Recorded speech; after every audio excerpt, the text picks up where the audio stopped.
Okay, welcome back. Market లో still flat గానే trade అవుతున్నాయి. ఇప్పుడు కాలర్ సుబ్బారావు గారు లైన్ లో ఉన్నారు. హలో హలో సుబ్బారావు గారు చెప్పండి. Sir good afternoon sir. Good afternoon అండి. సార్ ఇది టాటా స్టీల్ ఈ రేట్ లో బయింగ్ చేసుకోవచ్చు సార్. టాటా స్టీల్ మీ టైం ఫ్రేమ్ అండి? సార్ టైం ఫ్రేమ్ ఎంతకాలం కోసం? 2 months సార్. 2 months కోసం. 2 months అండి. షార్ట్ టర్మ్ కంటే మీరు ఐపీఓలోనే అప్లై చేసేయండి, ఎందుకంటే 610 రూపీస్ అప్రాక్సిమేట్ ఆ లెవెల్లో ఇష్యూ అవుతుంది కాబట్టి డెఫినెట్లీ మీడియం టర్మ్ లో మాత్రం stock can again attempt 660 to 670 అండి. But anyway 2 months waiting horizon అంటున్నారు కాబట్టి ఐపీఓ అప్లై చేయండి, ఫుల్ అలాట్మెంట్ వచ్చే పాసిబిలిటీ ఉంది. ఓకే, నెక్స్ట్ విజయ్ కుమార్ గారు నెల్లూరు నుంచి ఉన్నారు. హలో హలో విజయ్ గారు చెప్పండి. అందరికీ నమస్కారం అండి. నమస్తే అండి. కుటుంబరావు గారికి ఇస్తారండి. చెప్పండి, వింటున్నారు. అడగండి.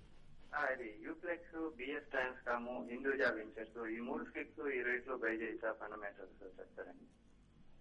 యూఫ్లెక్స్ రిజల్ట్స్ ఆల్రెడీ వచ్చేసినాయండి, మీరు చూసే ఉంటారు. సేమ్ సెకండ్ క్వార్టర్ లో ఎంత స్ట్రాంగ్ రిజల్ట్స్ వచ్చినాయో థర్డ్ క్వార్టర్ లో కూడా వచ్చినాయి. బట్ స్టాక్స్ పర్టికులర్ గా రియాక్ట్ అవ్వట్లేదు అనమాట, ఆల్ ది బీఓపీపీ స్టాక్స్ అనమాట. ఎందుకంటే ఇప్పుడు ప్రైజెస్ కొంచెం తగ్గుతున్నాయి కాబట్టి ప్రిఫరబ్లీ నేను అనుకోవటం మాత్రం మీరు ఎక్స్ట్రీమ్ షార్ట్ టర్మ్ హరైజన్ తోటి ఉండేటట్టయితే మాత్రం బై చేయొద్దండి. లాంగ్ టర్మ్ తోటి అయితే కనుక బై చేయండి ఎట్ కరెంట్ లెవెల్స్. ఆపర్చునిటీ అని అంటాను, ఎందుకంటే ఈవెన్ మేనేజ్మెంట్ అరెస్ట్ అయ్యారు, ఇటు టాప్ మేనేజ్మెంట్ అని చెప్పేసి ఆ కన్సర్న్స్ తోటి స్టాక్ ఉన్నా కూడా only in this year they could 8 times their equity అనమాట. That itself is a big positive. BS Transcom మాత్రం రీసెంట్లీ లిస్టెడ్ కంపెనీ అని చూసారు, లిస్టింగ్ అప్పుడే చాలా హై వొలటిలిటీ తోటి స్టాక్ 600 లెవెల్స్ కూడా టచ్ చేసి ఇప్పుడు ఆల్ ది వే కింద పడిపోవటం. ప్రిఫరబ్లీ ఒక క్వార్టర్ రిజల్ట్ చూసిన తర్వాతే స్టాక్ లో ఇన్వెస్ట్ చేయడానికి ఆలోచించండి. యాజ్ ఆఫ్ నో మాత్రం అవాయిడ్ చేయండి. ఇంకోటి హిందూజా ఉన్నారు మన ఆయన. హిందూజా వెంచర్స్ మాత్రం గుడ్ హోల్డింగ్ కంపెనీ అండి. Hinduja group the media investments అన్ని కూడా స్టాక్ లో క్యాష్ కూడా బాగుంది కంపెనీ అనమాట. బుక్ వాల్యూ వైజ్ చూస్తుంటే దాదాపు 30% of the current market cap equivalent cash books లో ఉంది. ఎక్స్ట్రీమ్ లాంగ్ టర్మ్ వ్యూ తోటి అయితేనే బై చేయండి. ఓకే, నెక్స్ట్ మరో కాలర్ విజయనగరం నుంచి లైన్ లో ఉన్నారు. హలో హలో చెప్పండి. సార్ ఎన్ఎస్పిసి 36 లో తీసుకోండి. సారీ 36 రూపీస్ లో ఎన్ఎస్పిసి తీసుకున్నామండి. ఎన్హెచ్పిసి. ఓకే అవును సార్. ఓకే సార్ ఓల్డ్ చేయమంటారా ఎగ్జిట్ అయిపోమంటండి ఇప్పుడు market? Okay, NHPC 36 rupees. NHPC మటుకు వెయిట్ చేయండి. కాకపోతే టెక్నికల్ గా 35 రూపీస్ నుంచి 26 వరకు మనం కంటిన్యూస్ గా డౌన్ ట్రెండ్ కరెక్షన్ చూస్తున్నాము. బట్ 25 నుంచి పెద్ద డౌన్ సైడ్ రిస్క్ లేదు, ఎందుకంటే లాంగ్ టర్మ్ సపోర్ట్ కూడా ఇక్కడ ఏర్పడింది. నా ఉద్దేశంలో ప్రస్తుతానికి హోల్డ్ చేయండి. అలాగే ఇమ్మీడియట్ గా further up trend strong bullish trend మనం ఎక్స్పెక్ట్ చేయదు. కొంచెం స్లో మొమెంటమ్ గా ఉండే అవకాశం కనిపిస్తుంది. మీరు కొంచెం పేషెంట్ గా వెయిట్ చేయక తప్పదు. ఓకే, నెక్స్ట్ కిషోర్ గారు ఉన్నారు. హలో హలో హలో కిషోర్ గారు చెప్పండి. సార్ శేష్ గారు ఉన్నారా? శేషు గారు లేరండి, వాళ్ళ కుటుంబరావు గారు ఉన్నారు, సుందర్ గారు ఉన్నారు. Okay sir. ఇది టాటా మోటార్స్ షార్ట్ ఉంది సార్, ఇన్ఫోసిస్ షార్ట్ ఉంది. ఓకే ఈ రెండు ఈ రోజు క్యారీ చేయమంటారా, ఎగ్జిట్ అయిపోమంటారా ఈరోజు? ఓకే సుందర్ గారు. టాటా మోటార్ చూస్తే కనుక లాస్ట్ 1 week బాగా కన్సాలిడేషన్ అయిందండి. ఏ మాత్రం ఒక 1200 పైన క్లోజ్ అవుతే మటుకు Tata Motors fresh up trend లోకి బిగిన్ అయ్యే అవకాశం కనిపిస్తుంది. ఇవాళ చూడండి 1200 పైన 1210 పైన క్లోజ్ అవుతే మటుకు మీ షార్ట్ పొజిషన్ క్లోజ్ చేసి వీలుంటే లాంగ్ పొజిషన్ కూడా తీసుకుంటే మంచిది. 1200 కింద స్టాప్ లాస్ పెట్టుకుని. అలాగే ఇన్ఫోసిస్ కూడా చూస్తే వాళ్ళు కొంచెం వీక్నెస్ కనిపించినా కూడా బట్ ఓవరాల్ గా 3250 దగ్గర కొంచెం కన్సాలిడేషన్ అవుతుంది. షార్ట్ పొజిషన్ హోల్డ్ చేయండి. 3300 పైన స్టాప్ లాస్ పెట్టుకుని మీ షార్ట్ పొజిషన్ క్యారీ చేయండి. అలాగే 32450 వస్తే కనుక క్లోజ్ చేసింది. 3300 పైన లాంగ్ పొజిషన్ కూడా తీసుకోవచ్చు. ఓకే, రాజమండ్రి నుంచి సత్య గారు ఉన్నారు లైన్ లో. హలో హలో సత్య గారు చెప్పండి. అదే యూరోస్ మీడియా గురించి ఒకసారి తెలుసుకున్నాను. మేము 170లో 500 బాక్స్ వేసుకోండి. నెక్స్ట్ 6 months కూడా మరి ఎలా ఉంటుంది సార్ చెప్పగలరా? బాగానే ఉంటుందండి స్టాక్ మాత్రం. ఓన్లీ థింగ్ ఏంటంటే మిడ్ క్యాప్ స్మాల్ క్యాప్స్ లో ఉన్న వీక్నెస్ వల్లే స్టాక్ కూడా వీక్ గా ట్రేడ్ అవడం చూస్తున్నాం.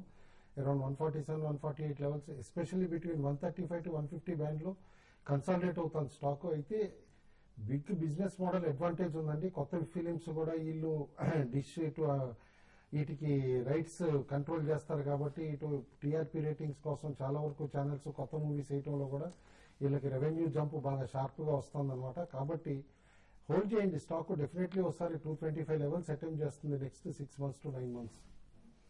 ఓకే, నెక్స్ట్ ఆదోని నుంచి సురేష్ గారు లైన్ లో ఉన్నారు. హలో నమస్కారం సార్. నమస్తే అండి. హెచ్డి హెచ్డిఎల్ ఈ రేట్ లో బై చేయొచ్చా? లోన్ వచ్చేసి 151 ఉంది, 50 వీక్ అది. ఓకే, ఇవి వచ్చేసి 400 అబోవ్ ఉంది. 150 వచ్చింది కదా, ఇప్పుడు ఏం బై చేయొచ్చా షార్ట్ టర్మ్ కి? షార్ట్ టర్మ్ కోసం హెచ్డిఐ. సో హెచ్డిఎల్ బాగా 400 నుంచి 150కి బాగా సగానికి పైన పడిందనే ఉద్దేశంతో మీరు కొనద్దు. మీరు చూడండి, ఒక 1 or 2 days ఈ లెవెల్లో కనుక 160 పైన క్లోజ్ అవుతే మటుకు మీరు షార్ట్ టర్మ్ కి బై చేయొచ్చు. 160 పైన లాంగ్ పొజిషన్ తీసుకొని ఒక 155 కింద స్టాప్ లాస్ పెట్టుకొని మీరు హోల్డ్ చేయొచ్చు. సో ట్రెండ్ అయితే కొంచెం పాజిటివ్ ఉంది. ఏమాత్రం ఇవాళ రేపు 160 పైన క్లోజ్ అయిందంటే మీరు బై చేయొచ్చు. ఓకే, నెక్స్ట్ ఒంగోలు నుంచి సుశీల గారు ఉన్నారు. హలో,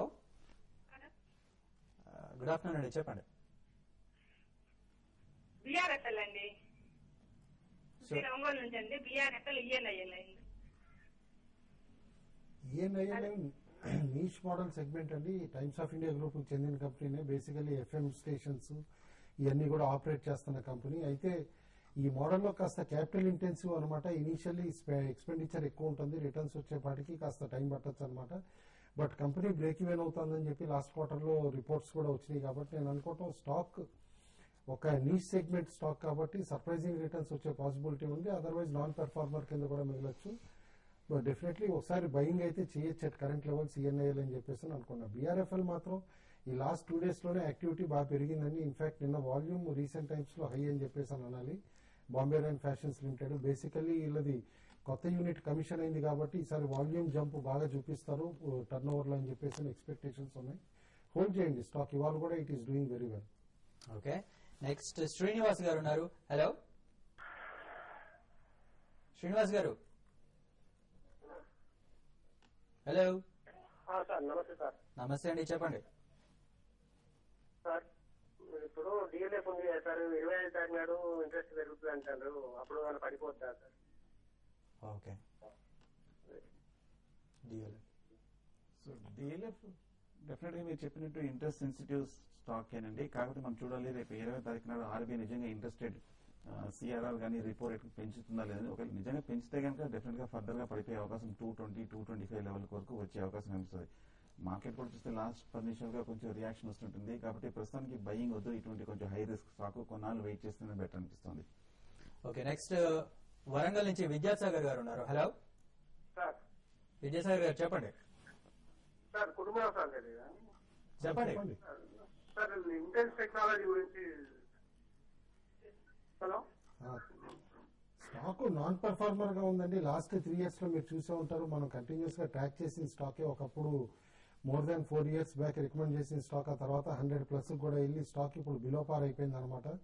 ఇన్ఫాక్ట్ పెన్నీ స్టాక్ అని అనుకోవచ్చు. బేసికలీ ఈక్విటీ కంటిన్యూస్ గా రేస్ చేసినా కూడా కంపెనీ పెర్ఫార్మ్ చేయకపోవటం and on and off management changes కూడా అవటం. బట్ ఇప్పుడు కాస్త స్టెబిలైజ్ అవుతుంది కంపెనీ అని చెప్పేసి ఏంటన్నా యాజ్ డార్క్ హార్స్ బెట్ గా మీరు కరెంట్ లెవెల్స్ లో at 6 rupees లో అటెంప్ట్ చేస్తే చేయొచ్చు. ఒకసారి అబౌవ్ పార్ 12 to 13 rupees రీచ్ అయ్యే పాసిబిలిటీ ఉంది నెక్స్ట్ 1 year లో. ఓకే, నెక్స్ట్ అశోక్ కుమార్ గారు ఉన్నారు లైన్ లో. హలో, డౌన్ అయింది కదండి, ఇప్పుడు యావరేజ్ చేసుకోవచ్చు అండి? ఏదండి? ఎల్ఐసి హౌసింగ్ ఫైనాన్స్ అండి. LIC housing finance. Okay, LIC housing finance చూస్తే ఇందాక చెప్పినట్టు 150-55 లో ఒక సపోర్ట్ ఉందండి. కొంచెం వెయిట్ చేయండి, మార్కెట్ కరెక్షన్ వస్తుంది. 150 దగ్గర 1 or 2 సెషన్స్ నిలబడితే కానీ అక్కడ మీరు బై చేయండి, లేదంటే కనుక ఇంకా కొంచెం వెయిట్ చేయడం బెటర్. ఓకే, కుటుంబ గారు ఇవాళ వీకెండ్, ఇవాళ మార్కెట్ నిన్న అనూహ్యంగా ఎండింగ్ లో మళ్ళీ లాభాల్లోకి వచ్చింది. సో ఇవాళ ఎలా క్లోజ్ అయ్యే ఛాన్స్ ఉందంటారు? లేదండి, షార్ట్ కవరింగ్ తోటే నిన్న పెరిగిందని వాళ్ళు మార్నింగ్ కూడా మెన్షన్ చేశాను. ఎందుకంటే ఫాలో అప్ బయింగ్ కానీ జెన్యూన్ డెలివరీ బయింగ్ కానీ అవ్వట్లేదు. ఎందుకంటే ఇవాళ రిజల్ట్స్ బాగా హెవీగా ఉన్న డే కాబట్టి కాస్త షార్ట్ కవరింగ్ అయింది నిన్న. ఇవాళ నేను అనుకోవటం అలాంటి షార్ట్ కవరింగ్ పెద్దగా రాకపోవచ్చు. ఓన్లీ థింగ్ ఇంకా కాస్త లాంగ్ పొజిషన్స్ ఎవరైతే ఉన్నారో వీకెండ్ కాబట్టి డెఫినెట్లీ కాస్త ట్రిమ్ చేసుకునే ప్రాబ్లం ఉంది. సాటర్డే సండే హాలిడేస్ ఉన్నాయి కాబట్టి బై అండ్ లార్జ్ రేంజ్ మాత్రం 5680 కింద కంటిన్యూస్ గా ట్రేడ్ అయితేనే నిఫ్టీ ఇంకా ఫర్దర్ వీక్నెస్ వచ్చి నిన్నట్లో 5630-40 లెవెల్స్ అటెంప్ట్ చేసే పాసిబిలిటీ ఉంది. Otherwise above end of the day 5720 పైన క్లోజ్ అయితే కనుక వీకెండ్ పొజిషన్స్ కాస్త క్యారీ చేయొచ్చు ట్రేడర్స్ అని చెప్పేసి సజెస్ట్ చేస్తాను. ఓకే, ఒక లాస్ట్ కాలర్ వెయిట్ చేస్తున్నారు, ప్రసాద్ గారు. హలో హలో హలో, నమస్తే అండి. ప్రసాద్ గారు, చెప్పండి. జూపిటర్ బయోసైన్స్, గల్ఫ్ ఆయిల్, పుంజులైట్ ఉన్నాయండి. మూడు బాగా తగ్గున్నాయి. హలో, చెప్పండి. మీరు దేనికోసం కొన్నారు? షార్ట్ టర్మా లాంగ్ టర్మా?